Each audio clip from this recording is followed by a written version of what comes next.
बिस्मिल्लाहिर्रहमानिर्रहीम, अस्सलाम वालेकुम, good morning and welcome to morning at home. Viewers, वैसे तो दिल चाहता है कहने का कि welcome to a whole new world जिसमें पाकिस्तान जो है वो सेमीफाइनल जीत गया, लेकिन खैर मॉर्निंग एट होम आप देख रहे हैं।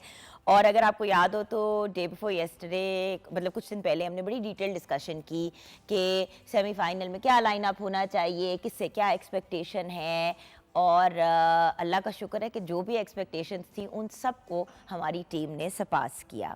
पाकिस्तान वो पहली टीम है जिसने ICC T20 वर्ल्ड कप के फाइनल के लिए क्वालिफाई किया है माशाल्लाह से। कल न्यूजीलैंड और पाकिस्तान के बीच सेमीफाइनल हुआ। वैसे तो आप सबको ये देख रहे हैं कि एक सेलिब्रेशन का एटमॉस्फेयर है। पाकिस्तान ने न्यूजीलैंड को 7 विकेट से हराया। वैसे तो नेबरिंग कंट्री ने तो कसर नहीं छोड़ी कि पाकिस्तान जो है वो किसी भी तरह से निकल जाए out of the world cup, लेकिन अल्लाह ताला के हाथ में ये सब चीज़ें होती हैं और जब रब ने कुन कहना है तभी चीज़ें होनी हैं या नहीं होनी। खैर, अगर हम बात करें मैच के पॉइंट ऑफ व्यू से, तो एक दफ़ा आपको पता है कि फ़खर ज़मान ने कहा था कि कमज़ोर दिल वाले लोग पाकिस्तान का मैच ना देखा करें। उन्होंने बात वैसे बिल्कुल ठीक कही थी, बट हम पाकिस्तान टेलीविज़न नेटवर्क और मॉर्निंग एट होम की टीम की जानिब से अपनी ग्रीन शर्ट्स को मुबारक देना चाहते हैं। उनको बहुत बहुत मुबारक हो। You have made Pakistan proud.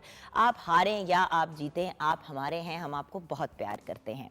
और ऑफ कोर्स अल्लामा इकबाल की ऑन इकबाल डे ये जीत और भी ज़्यादा एक्साइटिंग और मज़े की लगी। और इकबाल डे की वजह से छुट्टी हुई, लेकिन फिर मैच देखना भी सबको मौका मिला। अच्छा, बाबर आजम की परफॉर्मेंस, सारी टीम रेस्ट करी थी, बाबर आजम प्रैक्टिस कर रहे थे और सारे कह रहे थे कि ये अपने आप को थका देंगे, ये कर देंगे, वो कर देंगे, लेकिन obviously as captain of the team he knew best. And I am glad कि वो उन्होंने जो लाइनअप जैसे रखा वैसे ही रखा, जबकि हम लोग कह रहे थे कि अगर बैटिंग लाइनअप थोड़ा आगे पीछे कर दें तो it will make a difference, but उन्होंने जो किया, जैसे किया, बेहतरीन किया। शाहीन शाह अफरीदी रिदम में वापस आ गए, विच वाज ग्रेट, बिकॉज थोड़ी सी ये भी एक कंसर्न था कि क्या वो वापस फॉर्म में आएंगे। अल्लाह का शुक्र है उन्होंने आते ही जो है वो विकेट ले ली। और आपको पता है हमारा हमेशा से as far as our bowling is concern, हमारा बॉलिंग अटैक हमेशा से बड़ा स्ट्रॉन्ग रहा है। इसके अलावा नसीम शाह, हारिस रऊफ़, शादाब खान, मोहम्मद वसीम जूनियर और मोहम्मद नवाज़ ने भी बहुत अच्छी बॉलिंग की। इंटरेस्टिंग बात यह है कि हमारी बॉलिंग को तो पूरी दुनिया मानती है और हमारे बैटर्स भी, जो हमारी बैटिंग लाइनअप है वो भी कोई कम नहीं है। रिजवान और बाबर आजम ने जिस तरह से ओपनिंग की उसको बहुत अप्रिशिएट किया गया और हमारी अप्रिसिएशन भी बनती है। बाबर आजम को मैं एडमिट करती हूँ कि हमने भी एक क्रिटिक की कि देखिए ये होना चाहिए, वो होना चाहिए, बट यू नो जो प्लेयर होता है, जो ऑन ग्राउंड होता है, वो हम सब से बहुत बेहतर जानता है कि क्या करना है और क्या नहीं करना। उसके बाद मोहम्मद हारिस ने बहुत अच्छी बैटिंग की और अब लेट्स सी कि इंडिया और इंग्लैंड के दरमियान क्या होता है, क्या नहीं होता। वैसे तो बहुत से लोग चाह रहे हैं कि इंडिया पाकिस्तान के बीच में वर्ल्ड कप हो, लेकिन इंडिया हो या इंग्लैंड हो, एडवर्सरीज हमारे दोनों उतने ही स्ट्रॉन्ग हैं। और ICC T20 वर्ल्ड कप का फाइनल मैच जो है वो 13 नवंबर को खेला जाएगा। पाकिस्तान क्वालिफाई हो चुका है। अब let's see, fingers crossed, whether it's India और इट्स इंग्लैंड, जो भी हो पाकिस्तान के हक में हो। Congratulations and best of luck, ये दोनों चीज़ें कहनी बनती हैं। आइए अब शेफ़ हिबा एहसन की तरफ चलते हैं और देखते हैं कि वो कितना क्रिकेट में इंटरेस्ट लेती हैं। कल व्यूअर्स में शूट पे थी और मैं आपको बता नहीं सकती, कंसिस्टेंटली फ़ोन पे चेक कर रही हूँ क्या है, क्या नहीं है, क्या हो रहा है। It was nuts. एनीवे, अस्सलाम वालेकुम। वालेकुम अस्सलाम। आप बताइए कि क्या हालात हाज़रा थे कल? कोई काम भी किया या बस मैच ही देखते रहे? नहीं, काम किया, बिजी थी, बट साथ साथ हमने मैच लगाया हुआ था। नहीं, हो नहीं सकता ना कि ऐसा ना आपका मियाँ जो है वो ना साथ साथ लगा रहे हैं। वो तो हर पल की खबर, वो ड्राइव कर रहे थे तो उनको यही था कि मुझे बताते जाए कैच हो रहा है या आउट हुआ है, क्या हुआ है, बताते जाए मुझे कैसे हुआ है। तो बस ऐसे ही गुजरा कल। अच्छा, और ये बताओ कि आज़ाद कश्मीर गए हुए थे दोनों मियाँ बीवी, कैसी रही ट्रिप? बहुत अच्छा रहा। तुमने तस्वीरें भी नहीं शेयर की, कहा हमारे साथ तस्वीरें शेयर करती तो हम ऑन एयर भी देखे थे कि दिखाते ना कि भाई सिर्फ हम लोग नहीं छुट्टियों पे जाते हैं, हमारी पूरी टीम छुट्टियों पे जाती है और जब जाती है तो चिल करके आती है। बिल्कुल। अच्छा, आज बना क्या रहे हैं? आज बना रहे हैं kung pao chicken. Kung pao chicken, yes. Recipe please. Okay, kung pao chicken के लिए आपको चाहिए चिकन 1 किलो, ऑयल 1/4 कप, उसके साथ आपको चाहिए प्याज 2 अदद, शिमला मिर्च 2 अदद, ब्रोकली का 1 फूल, लहसुन 2 चाय के चम्मच चॉप किए हुए, नमक हस्बे जायका, काली मिर्च 2 चाय के चम्मच, सोया सॉस, सुरख मिर्च आपको बटन चिलीज चाहिए 4 से 5 अदद, काली मिर्च पाउडर 2 चाय का चम्मच, सोया सॉस 4 खाने के चम्मच, होइजन सॉस 1.5 खाने का चम्मच, ब्लैक बीन पेस्ट 1 खाने का चम्मच, तिल का तेल 1 खाने का चम्मच और कॉर्नफ्लावर 1 खाने का चम्मच। ये इंग्रेडिएंट्स हो गए। अब रेसिपी मैं आपको बता देती हूँ। इसकी तरकीब ये है, सबसे पहले आपने गार्लिक को फाइन चॉप कर देना है। किसी भी कढ़ाई में, वॉक में आपने तेज़ आंच पे सबसे पहले ऑयल ऐड करना है, उसके बाद गार्लिक ऐड करके जब तक वो ब्राउन होता है उसको पका लें। फिर उसमें आपने जो सॉसेस हैं, सारी chilli garlic sauce, hoisin sauce add कर देनी है, सोया सॉस ऐड कर देनी है, साथ ही आपने इसके अंदर स्पाइसेस सारे ऐड कर देने हैं। फिर आपने इसके अंदर चिकन ऐड करके उसको अच्छी तरह पकाना है। जब चिकन फुली कुकड हो जाएगा, फिर आप जो वेजिटेबल्स हैं वो एंड पे डाल के उसको क्विक स्टर फ्राई करेंगे। और सेसमी ऑयल का 1 खाने का चम्मच और कॉर्नफ्लोर एंड पे डाल के 1-2 मिनट पका के इट्स रेडी। अमेजिंग। और हम सर्व करेंगे इसको स्टीम्ड राइस के साथ। स्टीम्ड राइस के साथ। वैसे एक बात है व्यूअर्स, क्योंकि कंग पाओ चिकन में ऑलरेडी इतने सॉसेज और मसाला जात चाइनीज़ वाले डलते हैं कि अगर आप उसको प्लेन वाइट राइस के साथ खाएं तो ज़्यादा मज़े का होता है। Garlic rice, egg fried rice, क्योंकि उनके भी फ्लेवर साथ कंबाइन हो जाते हैं तो बहुत स्ट्रॉन्ग ओवरवेलमिंग हो जाता है। सो ये जो एक है ना कि जब चाइनीज़ चीज़ बनानी है तो एग फ्राइड राइस ही खाने हैं या गार्लिक राइस ही खाने हैं, एक्चुअली तो बॉइल्ड राइस के साथ बहुत मज़े के लगते हैं क्योंकि वो इन इटसेल्फ इतना फ्लेवरफुल होता है। आज़ाद कश्मीर में सबसे ज़्यादा किस चीज़ का मज़ा आया? हॉर्स राइडिंग का। अच्छा। होली पीर पे जाके हॉर्स राइडिंग का। ओके। यस, मौसम बहुत अच्छा था। खाना पीना? खाना पीना भी बहुत अच्छा होता है उधर। ऑब्वियसली आपको पता है इतनी वैरायटी नहीं होती, बट उधर जाके आप चिकन कढ़ाई सबसे ज़्यादा एंजॉय करते हैं आई थिंक, और दाल माश। इधर ही खा लेती। उधर की हम तो एसी वाले कमरे में बिठा देते, तुम खा लेती।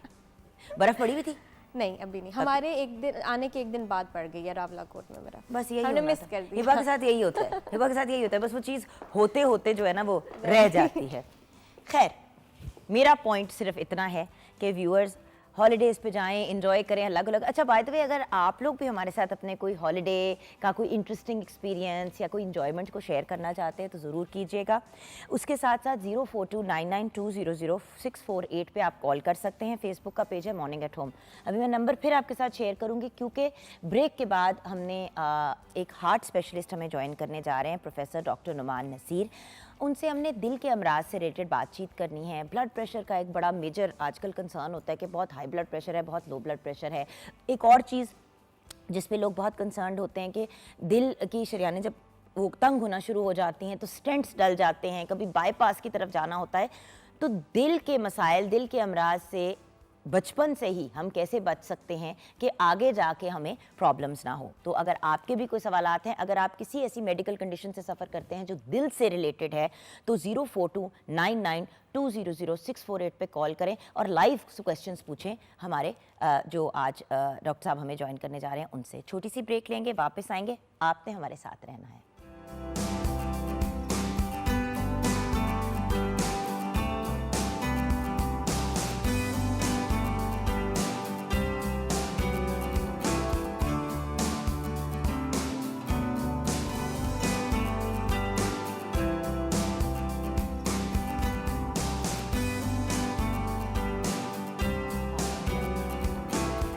Welcome back from the break, viewers.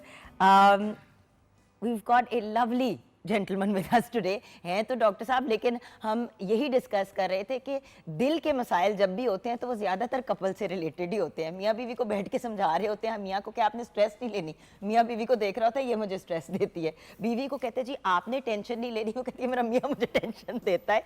And it's true, हमारा दिल हमारे जिस्म का सबसे सेंसिटिव ऑर्गन, दिल और दिमाग, अगर हम ये कहें तो शायद ये बात गलत नहीं होगी, क्योंकि ये वो ऑर्गन है कि हम ज़रा से भी टेंशन लेते हैं तो हमारी दिल की धड़कनें बढ़ जाती हैं। अगर हम सही खाते पीते नहीं हैं, हमारा ब्लड प्रेशर ड्रॉप कर जाता है। तो एक्चुअली दिल और दिल से रिलेटेड चीज़ें बड़ी सेंसिटिव होती हैं। और आज आप लोगों को एक जनरल ओवरव्यू भी देंगे और फिर स्पेसिफिक टॉपिक्स पे भी डॉक्टर साहब को इंशाल्लाह बुलाएंगे अगर उनके पास टाइम हुआ तो। प्रोफेसर डॉक्टर नुमान नसीर हमारे साथ हैं। अस्सलाम वालेकुम। वालेकुम अस्सलाम। डॉक्टर साहब, माशाल्लाह करोड़ हज़ार आपकी क्वालिफिकेशंस हैं और सारी की सारी इंटरनेशनल। अब दिल चाहता है ये पूछने का, फिर पाकिस्तान में आप बाहर क्यों नहीं प्रैक्टिस कर रहे?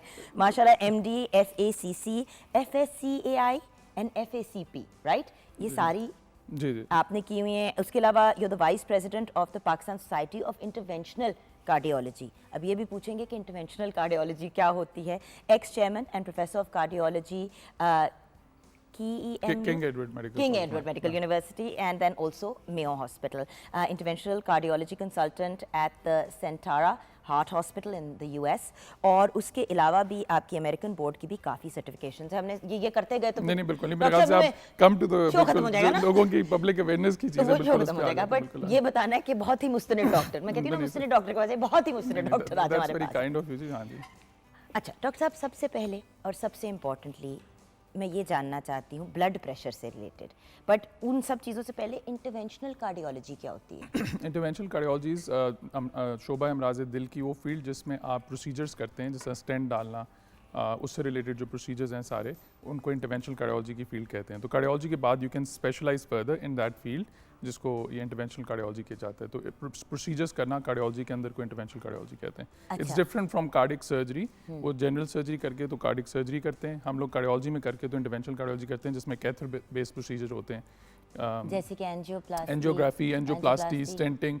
उसी के अंदर बहुत सी रिफाइनमेंट्स आ गई हैं कि जिनमें आप दिल के सुराख बंद करना, वैल्व को यानी तब्दील कि करना, बाईपास तक आप लोग पहुंचने नहीं देते, ओपन बात हार्ट को से अगर पहले टाइम पे आ जाए। थ्रू मिनिमली इन्वेसिव एक छोटा सा नाली में सुराख करके उसके जरिए कैथरस डाल के प्रोसीजर्स कर लें। जनरली हमारा mostly procedures evolve around that, तो उसको इंटरवेंशनल कार्डियोलॉजी में शामिल होते हैं ठीक सारे। है, और प्रिवेंटिव मेजर्स भी आप बताते हैं जब आपके बिल्कुल पास बिल्कुल, patients- मतलब जो इंटरवेंशनल कार्डियोलॉजिस्ट बनते हैं वो पहले कार्डियोलॉजी में, पहले मेडिसिन में करके फिर कार्डियोलॉजी में करके उसमें जाते हैं, तो सारा वो तो everything starts with prevention. With prevention. And viewers, आपको पता है हमारा स्लोगन है एट मॉर्निंग एट होम, पहले मॉर्निंग विद जुगन नाम था शो का, और हम एक ही बात करते थे कि please please prevention is better than the cure.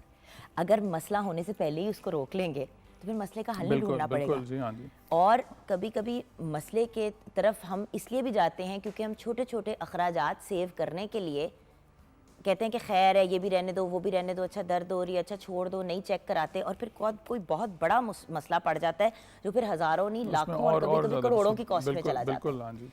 अच्छा, सबसे पहले जो सबसे इम्पोर्टेंट चीज़ है वो ये है ब्लड प्रेशर। आजकल ये बात बड़ी सुनने को मिलती है, आप ही इसको तो ब्लड प्रेशर हो गया। ब्लड प्रेशर सबका नहीं होता। बिल्कुल, मतलब everybody is going to have a certain reading of blood pressure when they measure it obviously. तो जब आप ब्लड प्रेशर का अक्सर लोग यूज़ करते हैं, उसका मतलब है कि जी ब्लड प्रेशर बढ़ा हुआ आ रहा है, और उसके लिए जनरली जो कट ऑफ एडवाइज है by most guidelines, there some variation है कि 130/80 से अगर कंसिस्टेंटली रीडिंग हाई आ रही हो किसी शख्स की, तो उसको फिर कहते हैं कि जी उसको हाइपरटेंशन है, और उसके लिए इवेंचुअली ट्रीटमेंट शुरू कर देना चाहिए। और पहले तो लाइफस्टाइल मेजर्स के, डाइट, एक्सरसाइज, नमक कम रख के उसका एहतियात करके तो बंदा करे, और उसके बावजूद अगर ब्लड प्रेशर हाई रहता है तो फिर दवाई शुरू कर देनी चाहिए अपने डॉक्टर से रुजू करके। लेकिन लोग अक्सर ब्लड प्रेशर को कंफ्यूज कर देते हैं। हमारे बड़ी मिथ्स है कि जी सर में दर्द हो रहा है, टांग में दर्द हो रहा है, परेशान है, उस वक्त ब्लड प्रेशर चेक करता है, रीडिंग हाई आ जाए तो कहते हैं मैंने ब्लड प्रेशर है, because he has a number to associate with. But most of the time blood pressure को कहते हैं खामोश कातिल। It's a silent killer, because we don't control it, long term it will have effects. और अगर ज़्यादा देर अरसा बढ़ा रहे तो फिर उसके असरात नज़र आते हैं। बट अदरवाइज़ थोड़ी देर के लिए अगर ब्लड प्रेशर चढ़ा हो तो उससे एकदम अनलेस बहुत ज़्यादा चढ़ा हो तो हार्म नहीं आता। तो but it's a very important thing कि आप ब्लड प्रेशर चेक कराते रहें। बट ब्लड प्रेशर चेक करते वक्त ये है कि आप कुर्सी में आराम से चंद मिनट बैठे हों, रिलैक्स होके उस वक्त प्रॉपर तरीके से मेजरमेंट करके तो वो रीडिंग पे रिलाई करें, ना कि जब आप परेशान हो, घबराहट में हो। इसीलिए कहते हैं ना कि ब्लड प्रेशर दिन में 3-4 दफा चेक करना चाहिए मुख्तलिफ वक्तों थ्रू आउट द डे। और तो बट जो रीडिंग जो हम 130/80 का कट ऑफ बताते हैं वो रिलैक्स क्वाइट एनवायरनमेंट में, घर के माहौल में रिलैक्स होकर जब चेक किया जाए उसका कट ऑफ है वो। डॉक्टर साहब, high blood pressure and low blood pressure अब ये भी एक तो पता नहीं ब्लड प्रेशर का वर्ड आप डॉक्टरों ने क्यों आवाम को बता दिया। अब हर चीज़ ब्लड प्रेशर, जी मैं लो ब्लड प्रेशर हो रहा है। मैं कहा तुम्हें कैसे पता तुम्हें लो ब्लड प्रेशर हो रहा है? मैं ताकत का टीका लगाना है। मतलब कनेक्शंस देखे ना, जो इतनी डिसकनेक्टेड कनेक्शंस हैं। बिल्कुल, उसमें यह है कि you know if you dehydrated तो यू कैन फील वीक, और उस वक्त आपकी ब्लड प्रेशर की रीडिंग भी कम आ सकती है। तो लोग उसको अक्सर वो जब ब्लड प्रेशर चेक करवा के उनको एक नंबर मिल जाता है तो every problem then they associate with that की वीकनेस है क्योंकि ब्लड प्रेशर लो है। But low blood pressure as such is not a medical illness जिसके लिए आपने ट्रीटमेंट देनी होती है। Only that is a transient thing related to generally कि अगर आप डिहाइड्रेटेड हैं तो उस वक्त आप फ्लूइड्स दे दें तो आपका ब्लड प्रेशर ऊपर आ जाएगा, या किसी आप इन्फेक्शन के सीवियर स्टेट में है, सेप्टिक हैं, तो उसमें आपका ब्लड प्रेशर नीचे चला जाता है शॉक स्टेट में। बट अदरवाइज जनरली घर के में आप ट्रीटमेंट वगैरह लेना है तो उसमें लो ब्लड प्रेशर का अलग से एज अ प्रॉब्लम ट्रीटमेंट की लॉन्ग टर्म में ज़रूरत नहीं होती। दैट्स एन एक्यूट कंडीशन जिसमें आपने फ्लूइड्स देने और उनको रिससिटेट करना है शॉक स्टेट में। ठीक है। अच्छा डॉक्टर साहब, अब थोड़ा सा ये बता दें कि ब्लड प्रेशर को कंट्रोल करने के तरीके क्या हैं, क्योंकि लोग घबरा जाते हैं, कहते हैं ब्लड प्रेशर हो गया, अब हमें हार्ट अटैक हो जाएगा, अब हमारा कहीं ऑपरेशन, बड़ा ऑपरेशन ना हो जाए दिल का, जिसको बाईपास हम कहते सो हैं। ब्लड प्रेशर जो है that is one of the cardiac risk factors, कि अगर उसको कंट्रोल ना किया जाए लॉन्ग टर्म तो वो आपके हार्ट डिजीज़ का और इवेंचुअली अगर ब्लॉकेजेस हों तो बाईपास की भी ज़रूरत पड़ सकती है, तो उन सब चीज़ों की तरफ ले जा सकता है, जिसमें स्ट्रोक भी शामिल है, टांगों में नालियों की बंदिश भी शामिल है, और वो सारा फालिज का भी है। तो उसमें यह है कि ब्लड प्रेशर कंट्रोल के लिए इकदाम यही हैं कि आप अपना वेट लॉस, अगर आपका वज़न ज़्यादा है, हर किलो वज़न कम करें तो उससे 1 मिलीमीटर जी ब्लड प्रेशर कम हो जाता है। नमक का एहतियात करें, उससे 3 से 5 मिलीमीटर जी आपकी ब्लड प्रेशर की रीडिंग कम हो जाती है। खुराक में एहतियात करें, डैश डाइट कहते हैं, which is a lot of सब्जियाँ, फल, दालें, या मेडिटेरेनियन डाइट का पैटर्न यूज़ करें, उन पे मेन फोकस रखें अपने, और ये चिकनाट वाली चीज़ें, मीठे, बेकरी, हलवाई की चीज़ें, सॉफ्ट ड्रिंक्स, इन सब से इज्तनाब करें। तो all those measures can help आपको ब्लड प्रेशर बेहतर कंट्रोल करने में। और एक्सरसाइज, अगर आप रेगुलर एक्सरसाइज कर रहे हो तो that's like taking 1 blood pressure pill a day. तो ये सारी चीज़ें लाइफस्टाइल में आप कर सकते हैं। यानी कि आप वैसे डॉक्टर साहब, मेरे अपना भाई असद जो है मेरे से 13 माह छोटा है, कुछ 6 साल पहले इसने मुझे बताया कि मुझे blood pressure, high blood pressure की मेडिकेशन पे डाल दिया, मेरे हाथ पाँव फूल गए। मैंने कहा छोटा भाई है मेरा, you know at such a young age, you know, to get whatever। खैर असद को उन्होंने दवाइयाँ दी और साथ में यही बात कही कि भाई अगर एक्सरसाइज करोगे और अगर अपनी डाइट को सीधा करोगे और अपना वजन थोड़ा सा रिड्यूस कर लोगे तो this will help you. He is off the medication now. Absolutely. So अगर बस दी ओनली डील इज, जो डॉक्टर से उसकी डील है कि भाई हफ्ते में 5 से 6 दफ़ा एक्सरसाइज करनी है, वेट को कंट्रोल में रखना है, 2-3 पाउंड बढ़ता है उसी वक्त उसको वापस लेना है, और एक्चुअली 5 इयर्स में उसने नहीं ली उसके बाद दवाई। या इफ़ यू फॉलो, आप अपना लाइफस्टाइल में अपनी चीज़ें रखेंगे प्रॉपर्ली तो आपको अक्सर लोगों को दवाई की ज़रूरत नहीं पड़ती। लेकिन कुछ लोगों को लाइफस्टाइल मेजर्स के बावजूद अगर ब्लड प्रेशर हाई रह रहा है तो ये नहीं कि दवाई लेना कोई गलत बात है, तो then you may have to be on medication. Goal is कि आपने ब्लड प्रेशर को लॉन्ग टर्म 130/80 से कम रखना है जब आप रिलैक्स क्वाइट एनवायरनमेंट चेक करें। अगर आपको कंसिस्टेंटली हाई रहने देते हैं तो that can affect your organs. अच्छा डॉक्टर साहब, मैं खुद भी व्यूअर्स के साथ पहले भी बात शेयर की, आपको पता है व्यूअर्स, मेरा पहला जब मेरा वेट इससे कम था, I was at about 50 kilos पे जब मेरा वज़न था, तो मेरा जो ब्लड प्रेशर है वो 160 होता था, और वो बिल्कुल मेरे लिए कंफर्टेबल था, मुझे कोई इश्यूज़ नहीं होते थे, कोई लथार्जी वगैरह, मतलब 6-8 दफ़ा चेक किया और मेरा नॉर्मली 100 160 होता था। जैसे ही वेट बढ़ा 110-70 पे चला गया, बिल्कुल, और कभी कभी 120-80 पे भी चला जाता जी, था। बिल्कुल बिल्कुल। तो एक्चुअली व्यूअर्स, ये बहुत फर्क पड़ता है आपके वजन से, आपकी एक्टिविटी से, आप कितने हेल्दी लाइफस्टाइल की तरफ जा रहे हैं। जी बिल्कुल, उनसे एब्सोल्युटली। अच्छा, अब डॉक्टर साहब ये तो चले ब्लड प्रेशर की बात हो गई, यानी कि हैंडलेबल है, कंट्रोलेबल है, साइलेंट किलर है अगर आप उसको सही टाइम पे तशखीस ना उसकी करें और ये मेजर्स ना लें। इजीली डायग्नोजेबल, यू नो, आप जो चेक कराएं किसी डॉक्टर के पास, अगर आपके पास खुद आला नहीं है जाके, और किसी फार्मेसी में चले जाएं, बट करवाएं ज़रूर, बिल्कुल। अब नेक्स्ट स्टेप की तरफ चलते हैं, जो जिस पे लोग बहुत ज़्यादा परेशान होना शुरू होते हैं, हार्ट अटैक, स्ट्रोक, मुझे कहते हैं ना दिल का अटैक हुआ है, ये क्या है, ये क्यों होता है? सो उसमें दिल के अटैक में, हार्ट अटैक को अक्सर होता है कि जो आपकी दिल की शरान जो है, नाली है, जिससे खून जा रहा होता है दिल के पट्टों को, खुराक और ऑक्सीजन जाती है, वो एकदम उसमें क्लॉट आ जाता है, बंदिश आ जाती है, जिसकी वजह से जब दिल के पट्टों को वो फ्लो नहीं मिलती खुराक और ऑक्सीजन, तो आपको एंजाइना की तकलीफ, दर्द, दबाव छाती में, हर एक को नहीं होता, कुछ लोगों को जस्ट अनकम्फर्टेबल फीलिंग होती है, कभी कभार जॉ में, बाजू में, ये सब जा सकती है। तो ये उसकी अलामत हैं, और वो ये क्लॉट आने की वजह से होता है। तो और ये होता है ये कि नालियों में विद टाइम आप अगर एहतियात ना करें, अपना शुगर, बीपी, कोलेस्ट्रॉल वो चेक नहीं करा रहे, वेट नहीं चेक करके, एक्सरसाइज नहीं कर रहे, लाइफस्टाइल अच्छा नहीं रखा हुआ आपने, तो उस चीज़ में आपकी ये, और फैमिली हिस्ट्री अगर आपकी है, तो ये सारी चीज़ें जो हैं, रिस्क फैक्टर्स जो हैं, स्मोकिंग आप करते हैं, तो इस रिस्क फैक्टर्स जो हैं आपके ऐड कर सकते हैं नालियों में बंदिश के प्रोसेस को, जिसको कहते हैं एथेरोस्क्लेरोसिस, इसके लिए बीमारी का नाम है, नालियों में चर्बी जमने की टेंडेंसी को। तो प्लाक बिल्डअप हो जाता है नालियों में, एंड वन फाइन डे वो प्लाक एकदम टीयर करते हैं, उसमें क्लॉट आता है, और जिसकी वजह से आपको दिल का दौरा हो जाता है। तो उसको यह है, उसकी वजह तो ये है। अब उसमें यह है कि जब दिल का दौरा आए तो उस वक्त क्या करना है, उस वक्त आपने ये है कि एक तो अगर आपको लग रहा है कि हार्ट अटैक की दर्द हो रही है तो उस वक्त आप डिस्प्रिन चबा सकते हैं। अगर आपका ब्लड प्रेशर ठीक है तो, अगर एंजिसिड, अगर आप ऑलरेडी हार्ट के पेशेंट हैं, आपको पता है कोई दिल में है, तो एंजिसिड की आधी गोली अगर उस वक्त ब्लड प्रेशर ठीक है रखे, तो फ़ौरन इंपॉर्टेंट चीज़ है कि आप करीबी एमरजेंसी में रूम में जाके एमरजेंसी सर्विसेज को कॉल करके तो उधर ECG कराएं, ताकि तशखीस हो जाए कि आया ये दिल की तकलीफ़ हार्ट से रिलेटेड है कि नहीं, और इसके लिए या कहीं गैस की प्रॉब्लम तो नहीं है, मैं इसलिए पूछ रही हूँ, बिल्कुल, बात कह so a रही lot हूँ of कि 2-3 people- ऐसे केसेस हुए हैं जहाँ पे किसी ने कहा है हार्ट अटैक हो रहा है, हार्ट अटैक हो रहा है, हम हॉस्पिटल लेके जा रहे हैं और बाद में फोन करो तो फोन नहीं सब ठीक उठाते, आ और रहा अगर है। उठा ले तो बताते हैं कि कुछ नहीं, वो गैस की problem So, but you know, but they should not be ashamed. It's better to be safe Safe than than sorry. sorry. असल heart It's better, attack हो better गया to be तो- safe than sorry because a lot of people miss it because of this thing. कि जी लगा था कि gas की problem से हम टाइम से नहीं, because इस सिचुएशन में कहते हैं minutes is myocardium, her minute count कर रहा होता है, क्योंकि डिले हो जाए, खास तौर पे अगर फुल ब्लोन हार्ट अटैक हो रहा है और अगर परमानेंट डैमेज हो जाए तो it impacts on how long you live, फिर हार्ट फेलियर के सिम्टम्स एंड आपकी डेथ का मौत होने का रिस्क भी बहुत बढ़ जाता है। तो इस अर्जेंट अटेंशन, अगर लग रहा है कि दिल की तकलीफ हो रही है, दर्द दबाव हो रहा है, तो डोंट जस्ट एज्यूम कि यार ये मैदे की होगी, जाके चेक करा लें, ECG करा लें, अपना ब्लड टेस्ट, ट्रोपोनिन वगैरह, हार्ट अटैक वगैरह करा लें, तो उससे उसकी कम से कम रूल आउट कर लें कि एक्यूट कोरोनरी सिंड्रोम तो नहीं है, ताकि उसके लिए प्रॉपर इसीलिए तो ट्रीटमेंट ये- टाइम से शुरू हो जाए। मैं इसीलिए तो ये बात करना चाह रही थी, क्योंकि अक्सर लोग नहीं जाते, क्योंकि मर्द हजरात या ख़वातीन कहती है मुझे ना थोड़ी गैस हो रही है, जी जी मुझे ना ज़रा दबाव फील हो रहा है, तो वो मतलब खुद ही ठीक हो जाएगा, वो अपने टोटके चलाते रहते हैं, सुबह तक हार्ट अटैक हो चुका होता है बिल्कुल या नहीं। नींद में ही सोच या नींद में ही खत्म नहीं तो हो ये बहुत जाते हैं। बहुत होती है, तो ये टाइम से अटेंशन लेना और सिम्टम्स बता दें कि क्या क्या महसूस हों एक सर्टन एज के बाद, या ये थोड़ा सा बता दें ताकि लोग फ़ौरन फिर हॉस्पिटल जी जाएं। बिल्कुल। उसमें अगर सो कॉमन है इसके बंदे ने छाती पे हाथ रखा हुआ है, दिल पे दबाव आ रहा है और बहुत शदीद दर्द हो रही है छाती में, जो कि जबड़े में भी जा सकती है, बाजू में जा सकती है, पीछे कमर में भी जा सकती है, साथ सांस चढ़ रहा है, स्वेटिंग हो रही है,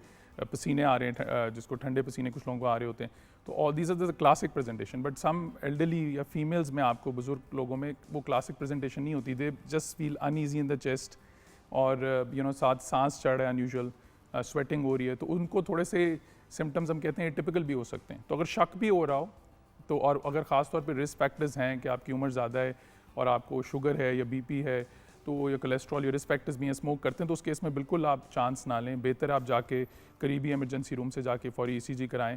और उस केस में अगर फुल ब्लोन हार्ट अटैक हो तो फिर हम तो इंतज़ार नहीं करते, हम फ़ौरन एंजियोग्राफी सूट में ले जाके अपने कार्डियक कैथेटरिज्म में उस बंद नाली को खोल देते हैं। एज इंटरवेंशनल कार्डियोलॉजिस्ट हम उस ब्लॉक नाली में स्टेंट डाल के उसको फौरी खोल देते हैं, बिकॉज अगर फुल ब्लोन हार्ट अटैक हो तो उसमें हम जिस तरह के बताया मिनट्स इज मायोकार्डियम, फौरी नाली को खोलना ज़रूरी होता है। और जिन जगह पर सहूलत मौजूद नहीं होती तो उधर ये स्ट्रेप्टोकाइनेज का आपने टीके का सुना होगा, वो जो क्लॉट बस्टिंग टीका होता है वो लगा दिया जाता है। कुछ लोगों को फुल ब्लोन नहीं होता, दूसरे किस्म का हार्ट अटैक हो तो उनको दूसरे ब्लड थिनर्स लगा के, अगर पेन सेटल हो जाए, जाना की तकलीफ सेटल हो जाए, तो उसको फिर ठहर के बंदा प्रोसीजर जो करना होता है कर देता है। बट इस चीज़ में अर्जेंट अटेंशन और प्रॉपर ट्रीटमेंट का शुरू होना ज़रूरी है। तो इसलिए important message to the public is कि आपको लगे ये अलामात हो रही हैं तो आप फ़ौरन एमरजेंसी रूम में रुजू करें, और ताकि प्रॉपर ट्रीटमेंट वक्त से शुरू किया जा सके। I am not done yet, आप अभी कहीं नहीं जा नहीं, मैं रहे, इधर लेकिन ही हम हूँ। ब्रेक में जा रहे सही हैं। है। हम ब्रेक से जब वापस आएंगे तो डॉक्टर साहब से मैंने ये जानना है कि ये भी एक रिसेंटली मैंने चीज़ डिस्कवर की, जब हमारे भाइयों की तरह थे, घर में हमारे काम करते थे, बट सईद भाई अल्लाह उनको जन्नतुल फिरदौस में आला मकाम अता फरमाए, आमीन।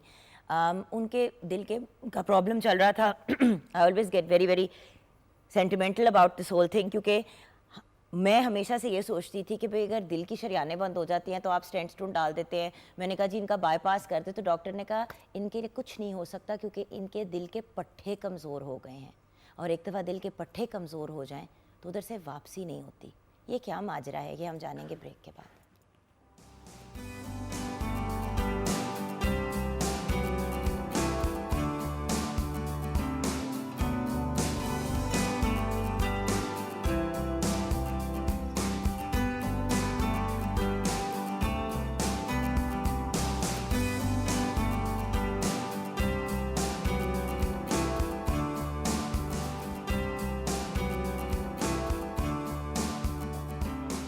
Welcome back from the break viewers. Doctor साहब से गप भी लग रही है, बातचीत भी हो रही है, इन्फॉर्मेशन भी ले रहे हैं। डॉक, एक बात जो ब्रेक में हमने छोड़ी थी, दिल के पट्टे कमज़ोर होना, हार्ट मसल का कमज़ोर होना और शरियाने बंद होना, क्या यही दो मसले वाली चीज़ें हो सकती दे आर हैं? Link together.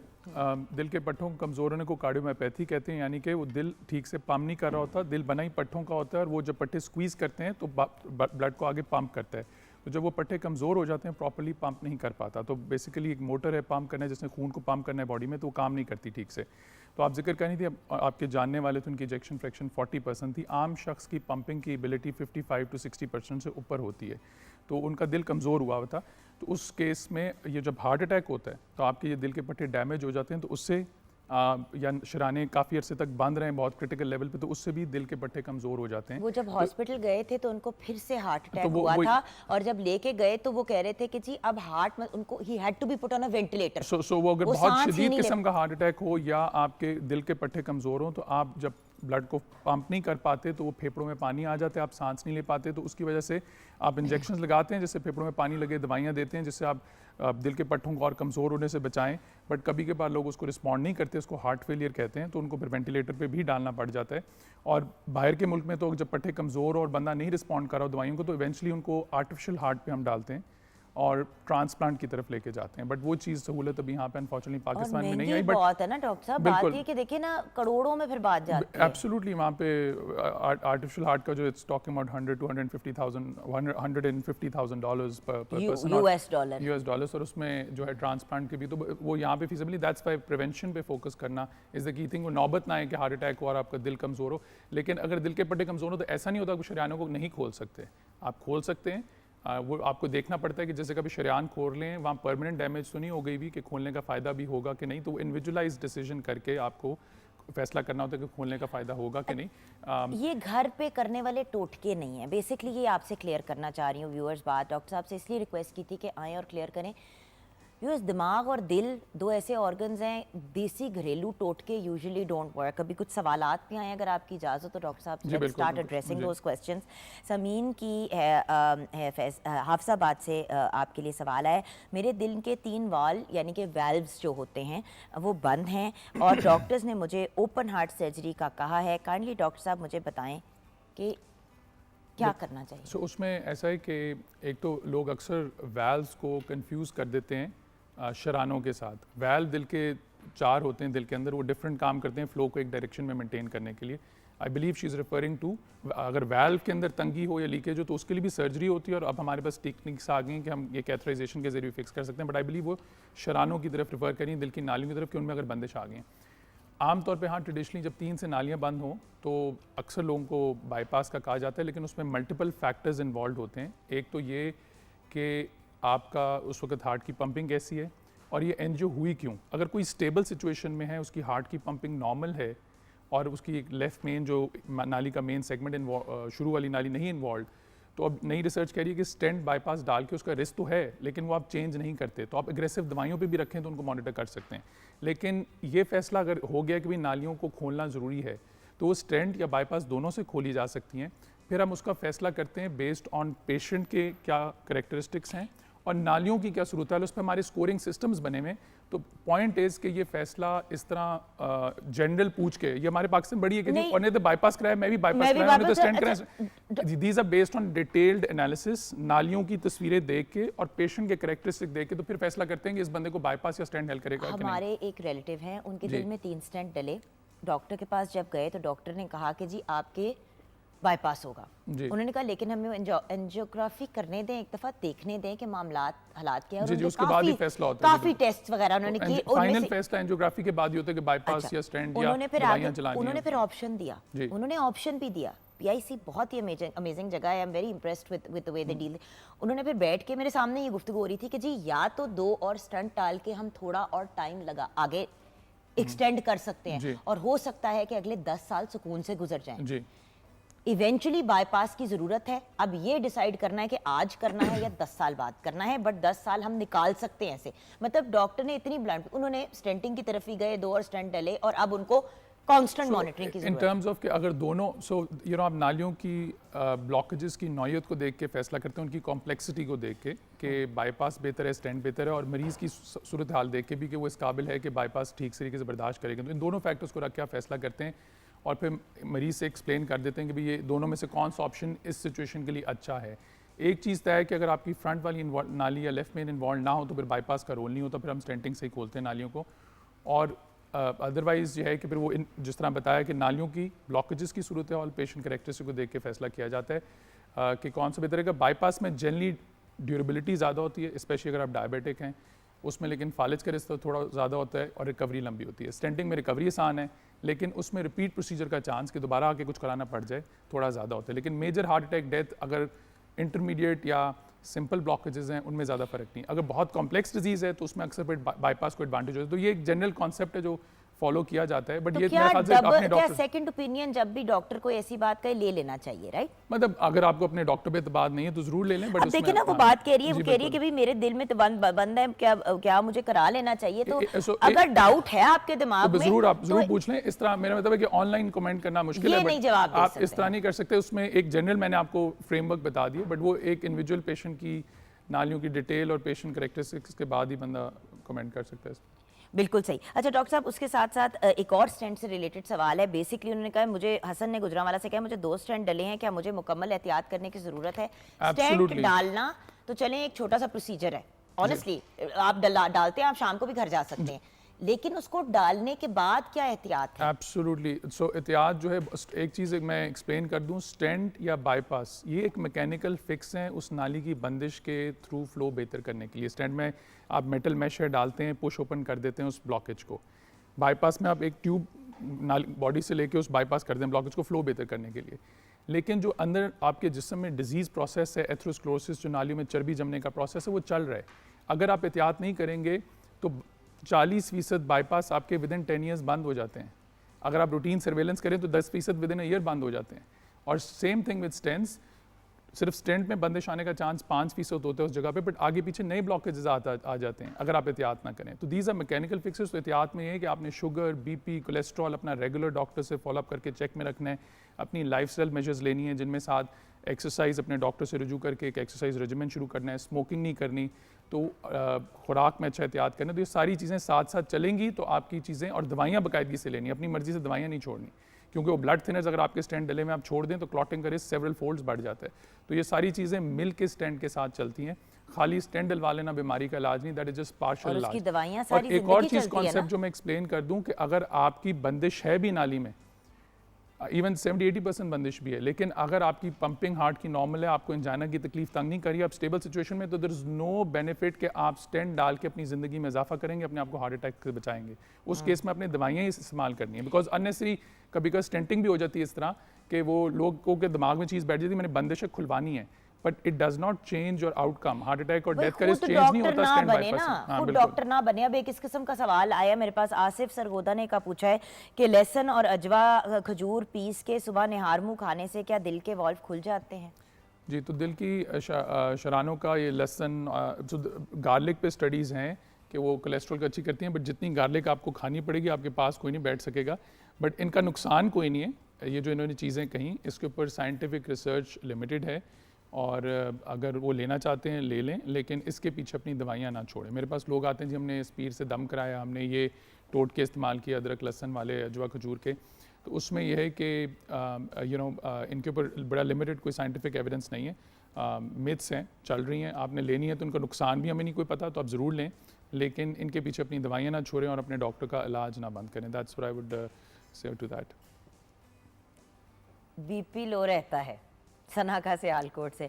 डॉक्टर साहब की बाय द वे आज सालगिरह है, तो सबकी तरफ से हमारी पूरी टीम की तरफ से, एक तो हमने आज आपको बुलाया, हमारे लिए बड़ा इंपॉर्टेंट टॉपिक था, एंड अपनी सालगिरह वाले दिन आपने हमारे लिए वक्त निकाला। सबसे पहले तो आपको सालगिरह बहुत मुबारक हो। Thank you.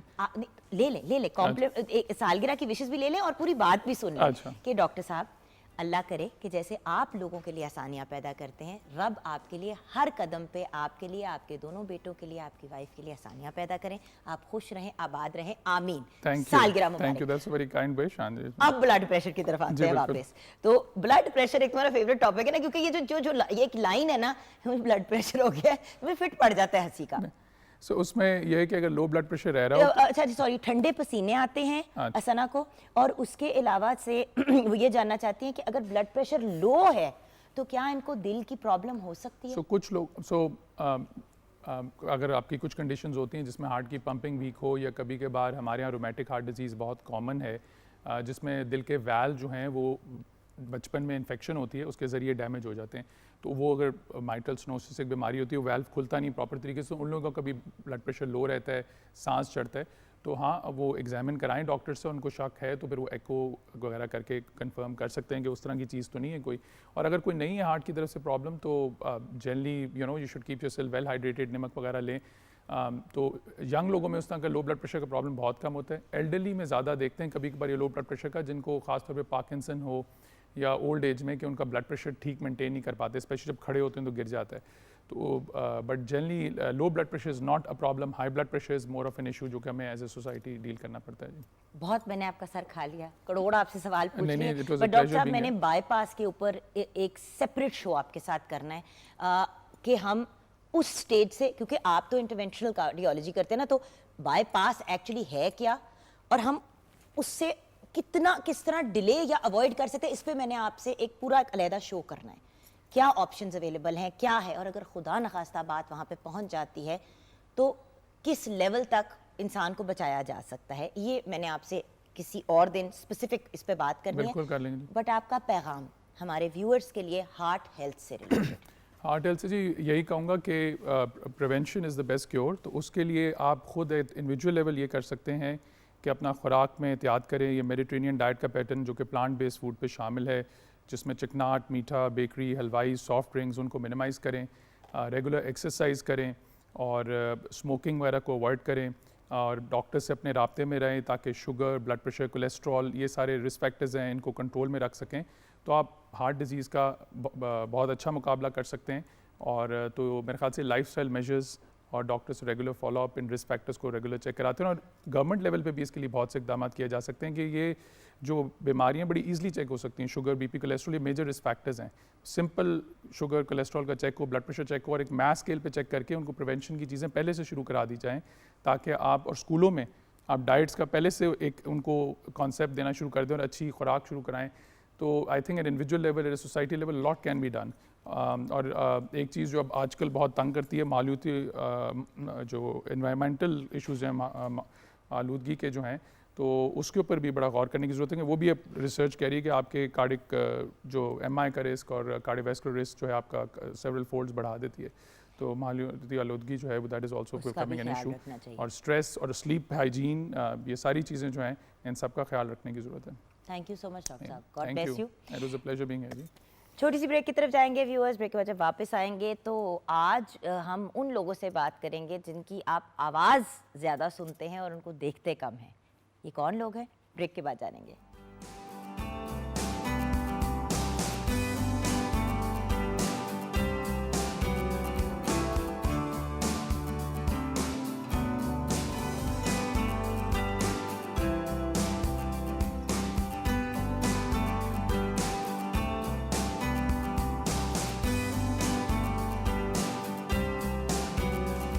जी हाँ, welcome back from the break viewers. अब एक बहुत ही टैलेंटेड पैनल ऑफ गेस्ट्स हमारे साथ है।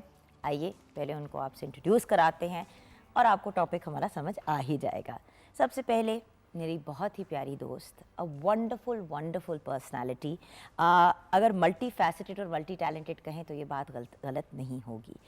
मल्टी फैसेटेड आपको पता है हमेशा हीरे को कहा जाता है, और ये एक्चुअली हमारा एक हीरा है इंडस्ट्री का, हमारी मीडिया इंडस्ट्री का, जिसने हमेशा बड़ी मेहनत की है और बड़े फोकस के साथ काम किया है। From being a talented RJ herself to various different formats पे होस्टिंग, चाहे हम न्यूज़ के पॉइंट ऑफ व्यू से बात करें या एंटरटेनमेंट, ये हर एरिया कवर कर लेती हैं।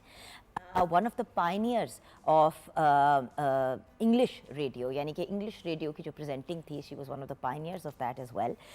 ये हेड करती हैं टीम ऑफ ब्रॉडकास्टर्स पिछले 13 साल से, और बेसिकली जब से FM का सिलसिला शुरू हुआ पाकिस्तान में, तब से Mona Zia has been a part of it. अस्सलाम वालेकुम। वालेकुम अस्सलाम। Thank you so much for the beautiful words, Jugan. You're welcome. I've been to your channels as well, and we work together also, और हमेशा एक बड़ा ही सॉलिड एक्सपीरियंस रहा है। मैंने कहा जो हमारी सबसे सीनियर बैठे हुए यहाँ पे, पहले उनको इंट्रोड्यूस करा, अगले बताते हैं। उम्र के हाल से नहीं सीनियर, वैसे सीनियर। रिमेंबर दैट RJ की तरफ लोग यूजुअली जो है वो FA करने के बाद भाग निकलते हैं। FA BA करते ही आप शुरू कर देते हैं, दूसरे कामों में तो फिर भी टाइम लगता है। Then we have Iftikhar Naqvi साहब। यकीनन मेरे शौहर के कहीं ना कहीं से रिश्तेदार होंगे, क्योंकि वो भी नकवी हैं और आप भी नकवी हैं। आप रेडियो पाकिस्तान के साथ 2011 से कनेक्टेड हैं। मुल्तान से आपने अपने करियर का स्टार्ट लिया। सूफीज़म एंड स्पिरिचुअलिटी के ऊपर आप प्रोग्राम्स करते हैं, बेसिकली अच्छी अच्छी पॉजिटिव बातें करते हैं। साथ साथ मॉर्निंग शो होस्ट हैं। अब अच्छी बातों के साथ मॉर्निंग शो होस्ट आप कैसे बन गए, ये मुझे नहीं समझ आई। अस्सलाम वालेकुम। जी वालेकुम अस्सलाम। खुद भी हूँ तो इसलिए आपको तंग कर रही हूँ। Welcome to the show. जी बहुत शुक्रिया। Then we have with us Hira Ejaz, प्यारा सा हमारा एक टिकी बैग जो आता है, बबली सा, अपनी हैप्पीनेस, अपनी एक्साइटमेंट साथ लेके आती है। एंटरप्रेन्योर भी है, अपना काम भी माशाल्लाह खुद स्टार्ट कर दिया है, प्रोड्यूसर हैं, टेलीविज़न होस्ट भी हैं एंड रेडियो ब्रॉडकास्टर हैं एट रेडियो पाकिस्तान। और आपको पता है कि जब हम पाकिस्तान टेलीविज़न नेटवर्क पे होते हैं तो रेडियो पाकिस्तान और पीटीवी कुछ भाई बहनी है, सो यू नो वही वाला एक डायनामिक है। एंड रेडियो की वैल्यू और सिग्निफिकेंस को बड़े कम यंग लोग अंडरस्टैंड करते हैं। Hira Ijaz is one of them. अस्सलाम वालेकुम। वालेकुम अस्सलाम, thank you for having me. Thank you for coming. Now सबसे पहले और सबसे इम्पॉर्टेंट बात तो ये है कि एक वक्त था मोना जब लोगों ने घूम के कहा कि यार ये रेडियो का तो अब मामला ख़त्म ही हो जाएगा क्योंकि टीवी आ गया। टीवी आया तो लोग, उसके बाद फिर डिजिटल आया तो लोगों ने कहा डिजिटल भी मतलब अब डिजिटल आ गया, टीवी खत्म हो जाएगा, रेडियो अपनी जगह कायम है, टीवी अपनी जगह कायम है। ऑब्वियसली लोगों की अटेंशन डाइवर्ट हो गई है, बिल्कुल ऐसे ही है, बट वहीं ऐसे। के वहीं है। क्या कहेंगी इस पर? हाँ बिल्कुल, अब जैसे नई नई चीज़ें इवॉल्व हो रही हैं तो कहा जाता है कि जितनी पुरानी चीज़ें हैं वो ख़त्म हो जाएंगी, लोग सुनेंगे नहीं। रेडियो के बारे में भी यही था कि जी लोग सुनना पसंद नहीं करते। अभी भी आप देखें तो the 80% people who are travelling in their cars they love to listen to the radio. चाहे वो गाना हो जाए, चाहे वो हमारी बातें हो जाए, चाहे वो कमेंट्री हो जाए, चाहे वो cricket update ball to ball हो जाए। So there so many things which radio can do. Even जो हमारी ख़वातीन अभी भी किचन में होती हैं, you can't watch the television while you cooking और यू डूइंग एनीथिंग, बट आप रेडियो तो उस वक्त सुन सकते हो ना कोई भी काम करते हुए। सो एक ऐसा मीडियम जिसको हम कह सकते हैं कि जी वो ख़त्म हो गया, ख़त्म नहीं हुआ, जाहिर सी बात है डिफरेंट चीज़ें आती गई, लेकिन उसका अभी भी वही चार्म है। लोग अभी आपकी आवाज़ से उतने ही फैसिनेट होते There are हैं। a lot of people जो नहीं टीवी पे न्यूज़ सुनना चाहते। बहुत लोग हैं जो टीवी पे न्यूज़ नहीं देखना चाहते, वो विजुअल्स नहीं देखना चाहते, उनको सिर्फ अपडेट्स चाहिए होती हैं। बिल्कुल ऐसे ही है। सो उनके लिए रेडियो एक बहुत अच्छा मीडियम है। बहुत से लोग हैं जो देख भी नहीं सकते, हाँ बिल्कुल ऐसे ही जिनकी है। बीनाई नहीं है, सही। उनके लिए radio is an amazing medium Yes. Also. I mean आप टेलीविजन पे भी अब आप सुन लेते हैं कि क्या हो रहा है, बट रेडियो क्योंकि ऐसे क्रिएट किया गया है कि सुनने की हद तक ही आपको इन्फॉर्मेशन मिलती है। It's perfect. It's perfect and it's very precise as well. देखो ना, वेरी क्विक, आपको एक इन्फॉर्मेशन रेडियो के जो है, ड्रामे कितने फेमस होते थे रेडियो क्या बात पाकिस्तान होती के। थी। और हमारे जितने सीनियर्स हैं सब ने स्टार्ट ही कहाँ से किया, रेडियो से किया, तो वो आगे आगे चलते गए। तो वो एक चीज़ जो थी वो अभी भी है। पीपल से कि it's gonna finish off, I don't believe that. उसमें डिफरेंट ऐप्स आ गई हैं, जैसे आपको पता है मोबाइल फ़ोन में ऐप्स हैं सब चैनल्स की, आप वो ऐप्स के थ्रू आप सुन सकते हो। ऑफ कोर्स मेरे फ़ोन में 2-3 डाउनलोडेड हैं रेडियो चैनल्स, जिनकी ऐप्स हैं। और मैं मतलब इंस्टेड ऑफ सिर्फ गाड़ी की हद तक आप लिमिटेड है कि आपने रेडियो ऑन किया, मैं एक्सरसाइज कर रही होती हूँ जिम में, मैंने नहीं अपना वो टिपिकल म्यूजिक सुनना होता स्पॉटिफाई पे, मैं उस पर चली जाती हूँ। बिल्कुल। मैं आराम से अपना किसी एक रेडियो चैनल पे आप गुफ्तगू भी सुन रहे हैं, आप म्यूजिक भी सुन रहे सब हैं, कुछ सुन रहे सारा हैं, कुछ हो रहा है। सब अगर कुछ न्यूज़ की सुनने, it's a beautiful medium. Yes it is. Exactly. आप क्या कहेंगे रेडियो के? मैं घड़ी नहीं पहनता। मैं एक दिन गया वॉच शॉप पे कि मुझे ये था कि शायद मोबाइल के आने से घड़ियों की अहमियत कम हो गई है, लोगों ने घड़ी पहनना छोड़ दिया, बट ऐसा नहीं है। जब मैं वहाँ पे मार्केट में जब मैंने जाके देखा कि अभी भी एक बहुत बड़ी तादाद है जो घड़ी पहनते हैं। ऐसे ही रेडियो के हवाले से भी है कि हमें बाज़ वक़्त ऐसे लगता है कि मोबाइल के आने से शायद वो कम हो गई है, बट स्टिल एक बहुत बड़ी लोगों की तादाद है जो रेडियो का बहुत मतलब उनको चार्म है, सुनने का क्रेज़ है उनको। और इवन कि जब उनकी कॉल अगर मिल जाए ना तो वो बहुत खुश होते हैं, एक्साइटेड होते हैं कि यार हमारी रेडियो में कॉल मिल गई है। और फिर उसमें ये है कि एक रेडियो जॉकी जो होता है ना, बेसिकली वो एक सेंसिटिव कैरेक्टर है जो कि मुख्तलिफ़ चीज़ों को, इन्फॉर्मेशन को बड़े क्रिएटिव वे से पास ऑन करता है। और उसमें अगर आपको मिसाल के तौर पर कहीं ट्रैफिक में आप फंसे हैं तो आपको कोई क्रिकेट मैच से आपको नहीं वो हो पा रहा, तो आप उसमें मतलब वो देख सकते हैं, कर सकते हैं। और फिर ये है कि एक इसकी दुनिया है, इसकी फैसिनेशन है, लोग इसको स्टिल अभी चाहते हैं। मतलब ऐसे लोग जिनकी अभी तक डिजिटल मीडिया में या सोशल मीडिया तक उतनी रसाई नहीं है जितनी होनी चाहिए, तो वो रेडियो के ज़रिए से जो है वो उसको और आप देखें कि हमारी वॉर्स को भी अगर आप देखें तो मतलब जो मोटिवेशन हमारी आर्म्ड फोर्सेस को मिली थी, जिस भी इलाके में वो बैठे हुए थे, रेडियो उन तक पहुंचता था। और मैडम जी के गीत और मेहदी हसन साहब के गीत और वो मोटिवेशन और वो बातें और इंस्पिरेशन जो प्रेजेंटर्स देते थे, आप आर्म फोर्सेस के जो रिटायर्ड सोल्जर्स हैं उनसे पूछे तो वो ये आप कहते अभी हैं। देखो अभी भी जो फ्लड्स में हुआ है वहाँ तक जो है वो रेडियो ही पहुँचा है, रेडियो के थ्रू उन्होंने ब्रॉडकास्ट किया है कि यहाँ ये जगह सेफ नहीं है, आप मूव कर लेंगे आगे चले जाएं। सो रेडियो ऐसा मीडियम है हर जगह पेनिट्रेट कर जाता है। बिल्कुल। अच्छा हीरा, लॉट्स ऑफ पीपल से young people Yes. And radio, इनका कोई आपस में कनेक्शन नहीं They रहा। don't go hand in hand. Well, that's what I always tell people कि जब आपने begin करना है ना, when it's actually an institute. If you want to learn how to host and present, और आपने कंटेंट किस तरह क्रिएट करना है, आप अपनी अपने तलफ़ुज़ किस तरह आपने सही करना है, और आपको बेसिकली रेडियो आपको एक्सप्रेशन सिखाता है। नहीं, आपको सिखाता है एज एन आरजे। मैं an आपसे ये RJ, पूछ रही हूँ कि yeah. यंग लोगों को लोग कहते हैं कि जी उनका कोई रेडियो से Exactly. इंटरेस्ट नहीं है। इंटरेस्ट नहीं है, बिल्कुल। लेकिन मैं वही कहना चाह रही थी कि लोगों को, बच्चों को ये देखना चाहिए कि इसमें आपको सीखने का बहुत मौका मिलता है, क्योंकि आप इसको इंस्टीट्यूट की तरह लें रेडियो को। यू सी, जब आप रेडियो स्टार्ट करेंगे, लाइक आप जब रेडियो से अपना करियर स्टार्ट करेंगे, that's what I am trying to say. A lot of people don't go there, talking about लोग रेडियो सुनते नहीं हैं, सुनते young नहीं लोग, है। मैं ये यस, कह रही एग्जैक्टली। हूँ। Okay, so the people who don't, हाँ, लेकिन I don't agree with that because digitalised हो गया रेडियो। लोग जो है, अगेन वही वाली बात होती है कि अब मतलब अपने गाने अगर हैं वो सुन सकते हैं वहाँ पे ऑन द वे हैं। अगर उन्हें स्पोर्ट्स के बारे में अपडेट लेनी है, ट्यून इन करेंगे। एंड फिर वो बात ये होती है कि आप और हर engage चीज किस से तरह, रिलेटेड स्पेसिफिक शोज हैं और स्पेसिफिक स्पेसिफिक शोज चैनल्स हैं। Exactly. You know, you don't need to read the newspaper every day. Yes. Tune into the morning show on the radio. अब और मैं- आपको पता चल और जाएगा। And आपको the thing पता is कि digitalized radio हो गया, तो इसलिए a lot of youngsters are also taking radio as like digital platform. अच्छा, रेडियो और पॉडकास्ट में क्या फ़र्क है? मतलब क्या रेडियो और पॉडकास्ट कुछ एक ही चीज़ होती है? नहीं, रेडियो शोज और पॉडकास्ट से रेडियो और पॉडकास्ट में फ़र्क है। क्या? अब तो खैर वो एक आ गया ना कि पॉडकास्ट है, बड़ा चार्मिंग सी चीज़ है क्योंकि उसमें यू कैन सी वीडियो भी आ रही है। ओरिजिनल पॉडकास्ट सिर्फ ऑडियो मैं पॉडकास्ट, वही तो कह रही हूँ, ओरिजिनल पॉडकास्ट तो सिर्फ बातें होती थी। ऑडियो होता था और वो बहुत सीरियस टॉपिक होता और था। मैं यही सोचती थी कि यार ये पॉडकास्ट जो इसको बुला रहे हैं, ये भी तो एक रेडियो शो ही है ना। हाँ, उसमें ये होता है कि इट्स वेरी प्रिसाइज, या कि एक बहुत सीरियस टॉक हो रही है। जैसे मैंने जुग्गन के बारे में उसका सारा कुछ पूछना है, जानना है, तो मैं उसकी जुग्गन की पॉडकास्ट सुन लूँगी। ठीक है। ठीक है, देयर इज़ नो बीच में breaks and anything. I know मैंने इसको कब स्विच ऑफ करना है, कहीं पे पॉज कर देना है, और फिर मैं जुग्गन की 1 घंटे की गुफ्तगू सारी जान सकती हूँ। ठीक है, okay, it's 1 to 1, it's 1 to 1। There is very no interference in transparent. Between. ठीक है। सही, so this is the difference. Radio में तो आपको पता है कमर्शियल्स भी हैं, ब्रेक्स भी हैं, बहुत सी और चीज़ें आ जाती हैं, इंटरफेरेंस, लेकिन पॉडकास्ट में नहीं है। अच्छा, आरजे करता क्या है सर? क्योंकि व्यूअर्स को ये लगता है या सुनने वालों को, लिसनर्स को आपके यही लगता है कि आते हैं, बातें करते हैं, चले जाते हैं। एक्चुअली आरजे करता क्या है? मैं चाहती हूँ जरा पता चले कि मेहनत कितनी जाती है। आरजे बेसिकली एक टैलेंट बेस्ड जॉब है, बट इसके साथ साथ काफ़ी चीज़ें जो है वो मैटर करती हैं कि आपका एक सेंस ऑफ ह्यूमर होना चाहिए, आपकी प्रेजेंस ऑफ माइंड होना चाहिए, आपके जो कंटेंट्स हैं उसमें कितनी मतलब जान होनी चाहिए, रेलिवेंट टू द टॉपिक होना चाहिए। और जो न्यू कमर्स हैं उनके लिए ख़ास तौर पर यह है कि वो स्क्रिप्ट राइटिंग में इसमें मतलब ज़्यादा हैं। जो भी आपने बोलना है, चूँकि बहुत ज़िम्मेदारी वाला काम है, तो आपने जो बोलना है उसको पहले आप स्क्रिप्ट उसका एक आपने नोट डाउन कर लें। और मैं दूसरा ये कहूँगा कि रेडियो की दुनिया, हमारे स्टूडियो जो होता है, और ये एक डिफरेंट बिल्कुल हमारे लिए, चूँकि वहाँ पे हमारी आवाज़ आ रही होती है माइक के सामने, यहाँ पे हम टीवी कैमरा के सामने हैं, तो एक मतलब काफ़ी इसमें ज़्यादा वो डिफरेंस है।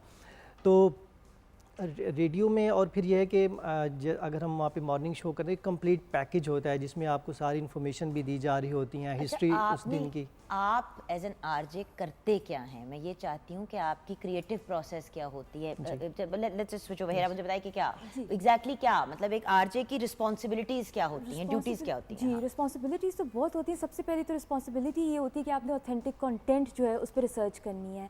आप जो ये आपने खुद करनी है, आपके ये लिए खुद कोई नहीं करता? कोई भी नहीं अच्छा, करता ठीक आपके लिए। जी, तो मतलब वो ये होता है, इसलिए इंटरनेशनल स्टैंडर्ड्स पे कहते हैं कि आप प्रोड्यूसर भी खुद ही होते हैं, क्योंकि जितना भी हम ये काम कर रहे होते हैं रेडियो ब्रॉडकास्टर्स, वो बेसिकली प्रोड्यूस खुद अपना सारा कंटेंट जब आपने प्रोड्यूस कर लिया है और फिर आप उसको होस्ट भी कर रहे हैं, तो वो सारा प्रोडक्शन में आ जाता है। तो सबसे पहले तो ऑथेंटिकेशन बहुत ज़रूरी होती है। जिस भी बारे में आप बात करना चाह रहे हैं अपने शो प्लान के, खासतौर पर लाइव शो जब आप कर रहे हैं रेडियो के ऊपर, तो मैं अक्सर ये बात करती हूँ कि music is not everything. Music एक सिर्फ सर्टन पार्ट है रेडियो का, जिस पे हम गाने लगा देते हैं, प्लेलिस्ट कर देते हैं। ऐसे हैं शोज़ जो ख़ास म्यूज़िक को डेडिकेट किए हुए हैं, लेकिन रेस्ट ऑफ द शोज़ जो रेडियो पे होते हैं, जैसा मैं इंफोटेनमेंट का शो करती हूँ, अब मुझे लोगों के साथ लिटरेचर भी शेयर करनी है, लिटरेचर का सेगमेंट करना है जिसमें बुक ऑफ द वीक या डे हम बताएंगे। उसके बाद मुझे हर तरह के सेगमेंट पोइट्री के भी करने हैं जिसमें मैं उनको इंट्रोडक्शन करवाऊंगी व्हाट इज़ पोइट्री, और इस तरह फिर हम लोग अपने राइटर्स को, अपने पोइट्स को अलाइव रखते हैं लोगों में जो हमारे फ्रॉम द यस्टर ईयर्स। तो इसलिए बहुत ज़्यादा रिसर्च बहुत ज़रूरी होती है इसमें। देखो रेडियो व्हाट एक शो किस तरह डेवलप होता है यार, रेडियो का शो जो है ना डेवलप करना बड़ा मेहनत वाला काम है, ठीक है ना। मैंने जाना है 2 घंटे सुबह बोलना है, मेरे पास इतना कंटेंट होना चाहिए कि मैं 2 घंटे बोलूं और लोगों को अपने तक ग्लू रखूं। आई कांट स्विच ओवर कि लोग क्योंकि दूसरे ना चैनल तो के आप कुछ विजुअली दिखा सकते हैं, अगर आपने गाना सुनाना है तो सुनाना ही है, वो आपने दिखाना नहीं है। ठीक है, आपने And जो है मतलब आपको इन्फॉर्मेशन दे रहे हैं तो उसके साथ आपको तस्वीरें, जिस तरह होता है ना अक्सर टीवी पे हम बात कर रहे होते हैं कि जी आजकल ये वाली लुक्स इन है, वो आप तस्वीरें दिखा सकते हैं Yes. On television. On On radio radio, आपने आवाज से ही अगले को एंगेज रखना है 100%। जुगन आवाज के साथ साथ दी कंटेंट जो बात Well, आप कर exactly. रहे हो वो कितनी ऑथेंटिक है। अब क्या बोंगिया मारे लोग तो यही कहेंगे ना, ये क्या बोली जा रही तो हमें भी पता है, ठीक है। दी ओनली थिंग, अब तो आपको पता है social tell me media, something I don't know. Yes, हाँ, मुझे कुछ वो बताओ जो मुझे जो नहीं मुझे पता। नहीं पता ना, मुझे तो ये पता है ड्राइंग तो रूम तुम वाली लोग गुफ्तगू करें। तो हर कोई कर लेता है। बिल्कुल। So you have to have your research. अब आज का दिन है, आज रेडियो डे है या नहीं है, आज ये वाला जो कपल है डिवोर्स हुआ है कि नहीं, आप ऐसी बात बोल दो, अगले दिन वो खबर आ जाएगी कि ये इस प्रेजेंटर ने तो ये बात कर दी और ये बात थी नहीं। So you have to be very authentic on whatever you're talking to people और टेलिंग देम। स्पोर्ट्स की कोई न्यूज़ है, पॉलिटिक्स की कोई न्यूज़ है, कोई भी आप बात कर रहे हो, आप मौसम की बात ही कर रहे हो कि जी अभी बादल आ गए बाहर और बारिश होनी हो गई, कितने तो सूरज निकले हैं, मतलब there so many things. But वही होता है, रिसर्च जितनी स्ट्रांग होती है उतना ही आपका अच्छा होता है। इसीलिए प्रोड्यूसर भी आप खुद होते हो, कंटेंट क्रिएशन भी खुद कर रहे होते हो, फिर गानों की चॉइसेस भी देखनी होती हैं कि दोपहर को कौन सा गाना चल रहा है, गज़ल लगा दो तो लोग सो ही जाएंगे ना। तो you have to be sure what you are playing on the radio at that time. आपकी ऑडियंस की जो डिमांड आ रही होती है, आपको पता होता है कि शाम को ड्राइव टाइम में लोगों ने कैसा म्यूजिक सुनना है, you should be tuned into that as well. अच्छा, म्यूज़िक की जहाँ बात हो रही है, ब्रेक की तरफ चलते हैं। ब्रेक से जब वापस आएंगे तो कुछ गाना सुनते हुए ही आएंगे, और उसके साथ साथ ये भी जानना ज़रूरी है कि रेडियो के तो इनके करियर्स चल ही रहे हैं, और क्या क्या उसके साथ साथ दीगर मसरूफियात हैं इनकी, एंड ऑल्सो ऑफ कोर्स कि रेडियो में फ्यूचर कितना है, और क्या ये young people who are starting out या मीडिया में एंटर होना चाहते हैं उनके लिए वायबल प्रोफेशन है भी कि नहीं। ब्रेक के बाद।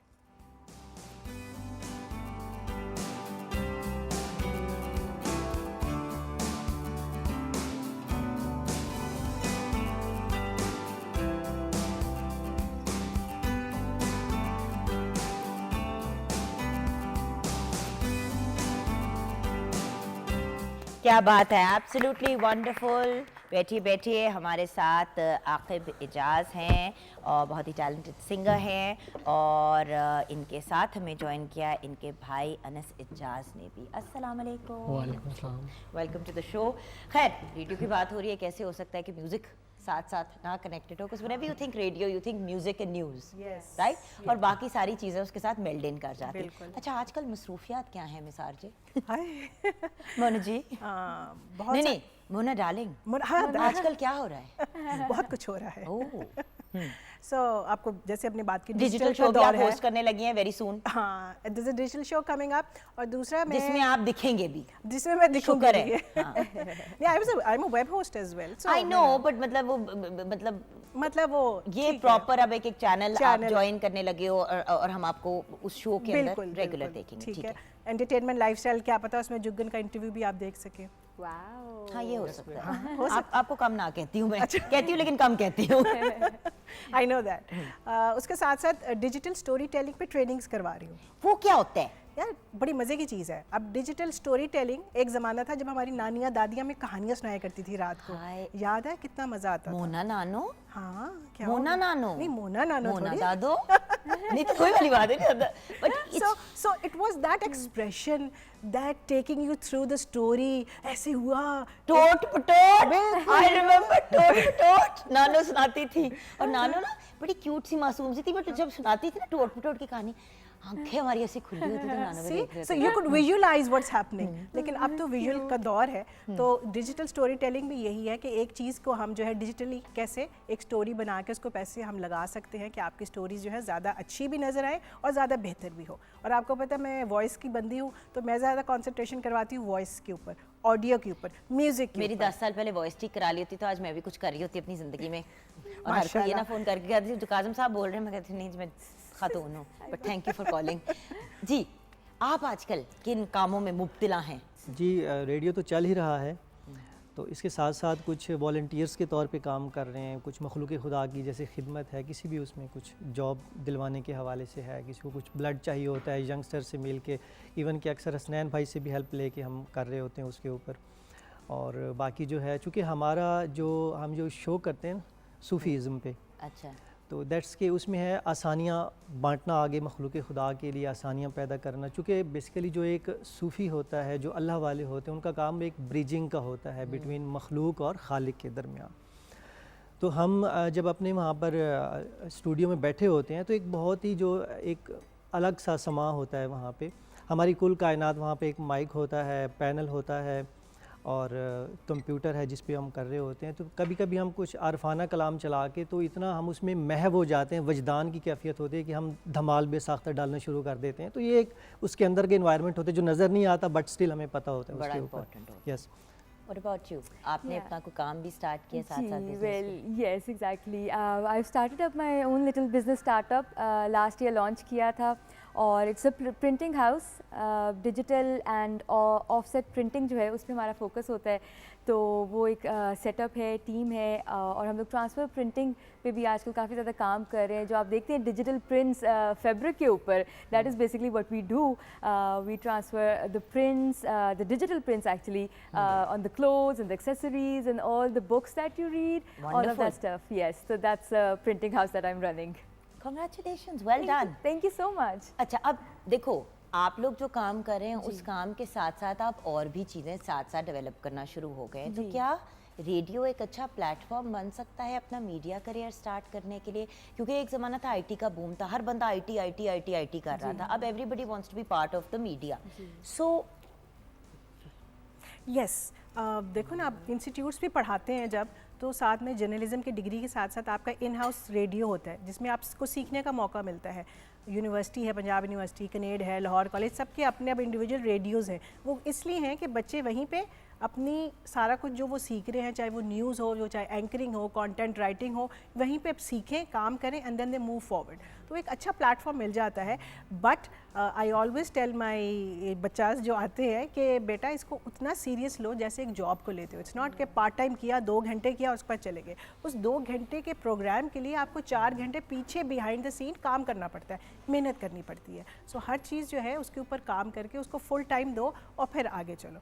सो रेडियो एक ऐसा मीडियम है इसमें साथ साथ दूसरा काम भी कर सकते हो। That's true. आप क्या कहेंगे? यस बिल्कुल, ये एक बहुत अच्छा प्लेटफॉर्म है। हमारे सामने काफ़ी मिसालें भी हैं जिनमें मतलब डॉक्टर एजाज़ वारिस को आप देख लें, बहुत अच्छे आरजे भी हैं और आगे उनका मतलब जो कैरियर है उस हवाले से।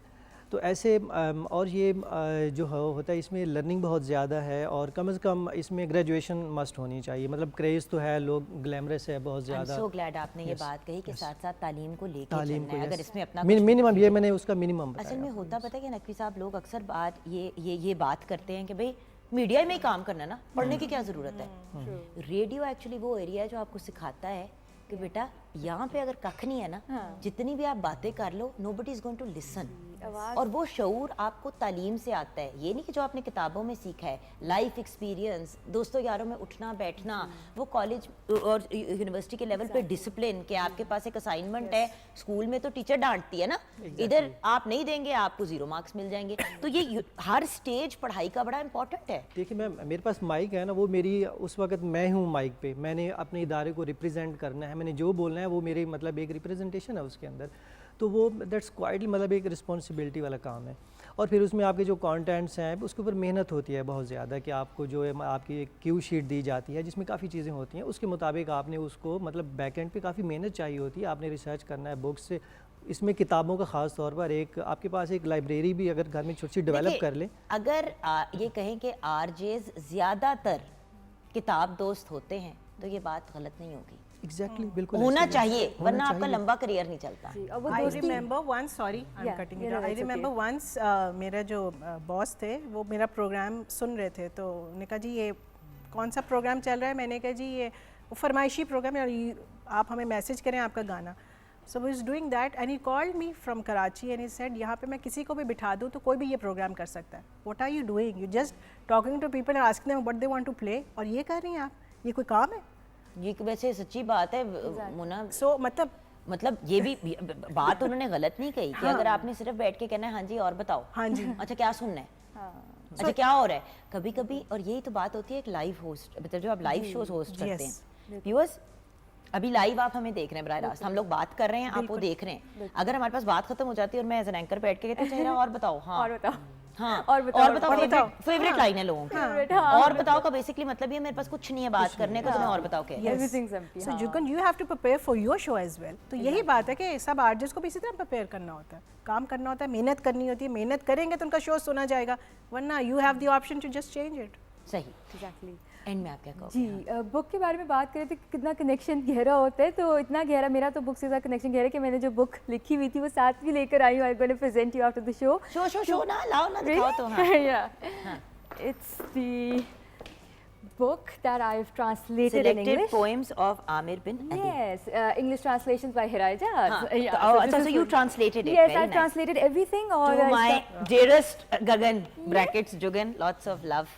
Hira, thank you so much बेटा. That's You're beautiful. most welcome, So you're most आपने इसको welcome. translate किया. अब देखो ना, जी, most RJs you will find are Yeah. accomplished पढ़ा लिखा people. जी, और बहुत से आरजेस अपनी इस करियर को स्टार्ट करने के साथ साथ तालीम को भी मुकम्मल करते हैं, Exactly. क्योंकि आपको मार्जिन देता है रेडियो बिल्कुल कि आप पढ़ भी सकते हो साथ बिल्कुल। साथ। मैंने अपना जो मास्टर्स है इंग्लिश लिटरेचर में वो मैंने इसके दौरान ही किया, मतलब साथ साथ रेडियो चलता था, मेरा इंग्लिश शो होता था तब, और साथ साथ यूनिवर्सिटी का भी काम चल रहा है, और उसने काफ़ी इवॉल्व किया, मुझे सीखने को भी बहुत ज़्यादा मिला। तो जो चीज़ें हम लोग सीखते थे अपनी यूनिवर्सिटी में, वो चीज़ें आगे पास ऑन करते थे, तो जो बाकी स्टूडेंट्स होते थे उनको भी बड़ा फ़ायदा होता था शो सुन के, कि जी आप इंग्लिश शो सुन रहे हैं तो हमें बुक्स का भी पता चल रहा है, बाकी चीज़ों का भी। एंड वही चीज़ आई थिंक अल्टीमेटली कंक्लूजन में हम यही बात कहेंगे कि व्यूअर्स कोई भी प्रोफेशन जो है वो अननेसेसरी या वो जो कहते हैं ना सिर्फ एक प्रोफेशन नहीं होता। सही। ट्रू। कोई भी काम जब हम करते हैं उसके थ्रू हम बहुत से बेनिफिट्स भी गेन कर सकते हैं और अपने आप को ग्रो और इम्प्रूव भी कर इसमें सकते मैं हैं। एक इजाफा करना चाहूँगा, इसमें जो रिलेशनशिप आपकी रिलेशन बिल्डिंग है विद ताल्लुकात। आपके ऑडियंस के साथ, आपके व्यूअर्स के साथ, लिसनर्स के साथ, वो बहुत ज़्यादा। मैं एक दफ़ा मुल्तान में था, तो मुल्तान की जो गर्मी है वो ज़रबुल मिसल है, बहुत ज़्यादा लोग मिसाल देते हैं मुल्तान की गर्मी की। तो मुझे वहाँ पर एक करीब इलाका फोर्ट मनरो, मतलब क्वाइट ठंडा इलाका है, वहाँ से कॉल आई। तो वो कह रहे हैं कि मैं इस वक्त धूप में बैठ के चाय पी रहा हूँ, और मुल्तान में अच्छी खासी गर्मी थी। तो मैंने बहुत इन्जॉय किया चीज़ को कि हम तो यहाँ पर गर्मी से मतलब लोग बहुत ज़्यादा परेशान हैं। तो उसने कहा नहीं आप आएँ यहाँ पे, मतलब वो इस लिहाज से काफ़ी आपको जो इन्फॉर्मेशंस हैं हर इलाके के साथ, आबो हवा के और जो इन्वायरमेंट है, चीज़ें हैं, वो साथ साथ बंदा उसमें अपडेट रहता है। इन्फॉर्मेशन जो है आपके पास होती हैं, आप बड़े क्रिएटिव वे में आगे कर देते हैं, लोग फिर वो ऐसे कर देते हैं। तो आप अब एक कनेक्टेड उसमें रहते हैं लोगों के साथ, अपने अपने माशरे के साथ, अपने चीज़ों के साथ जो है। और ये जो बेसिकली जो है ना, ये एक फुल टाइम एक इंटरेस्टिंग भी है, एक full time talent based job है आरजे की। तो इसके लिए जो बुक किताब दोस्ती है, जो एजुकेशन बैकग्राउंड है, वो चीज़ें सारी ज़रूरी हैं उसके और लिए। आपकी टेम्परमेंट भी बड़ी इससे अच्छी तरीके से मैनेज हो जाती है, बिकॉज जब आपने कॉन्स्टेंटली लोगों के साथ डील करना होता है तो ऑब्वियसली आपको अपनी टेम्परमेंट के ऊपर भी वर्क करना पड़ता है। तो all round I think RJing or being part of the world of radio is a beautiful thing. Indeed. Thank you so much guys for joining us. Thank Bless you you. so much. So much for having us. And best of luck आप सबके जो various Thank you projects so हैं much. current and future के लिए. Best of luck. Thank for you that. so much. Thank you so much boys for joining us today. जी madam, Yes. Queen of Presentation, कैसी है हमारी presentation? Ready है सब कुछ? Kung pao with steamed rice. Beautiful. अब देखें ना, आपके सामने ही व्यूअर्स तैयार किए, इस तरीके से अगर प्यारी प्यारी प्लेट्स बना के हम अपने बच्चों के सामने रख दें तो फिर उनको लगेगा वो रेस्टोरेंट में है, शायद खाना भी मुकम्मल खा लें। ऐसी ऐसी चीज़ें रेस्टोरेंट पे बच्चे खा लेते हैं जिनको हम देख के हक्का बक्का रह जाते हैं कि इससे खा कैसे लिया। घर पे अच्छी से अच्छी चीज़ नहीं खाते। डिफरेंस सिर्फ होता है प्रेजेंटेशन का और उसकी जो एक लुक इंसान के सामने आती है उसका। खाना पहले नज़रों से खाया जाता है, उसके बाद हम उसे टेस्ट करते हैं। So thank you to everyone who was a part of the show today. छोटी सी एक दिन की ब्रेक की तरफ हम जाएंगे। ज़िंदगी रही तो इंशाल्लाह कर फिर मुलाकात होगी। खुदा हाफिज़।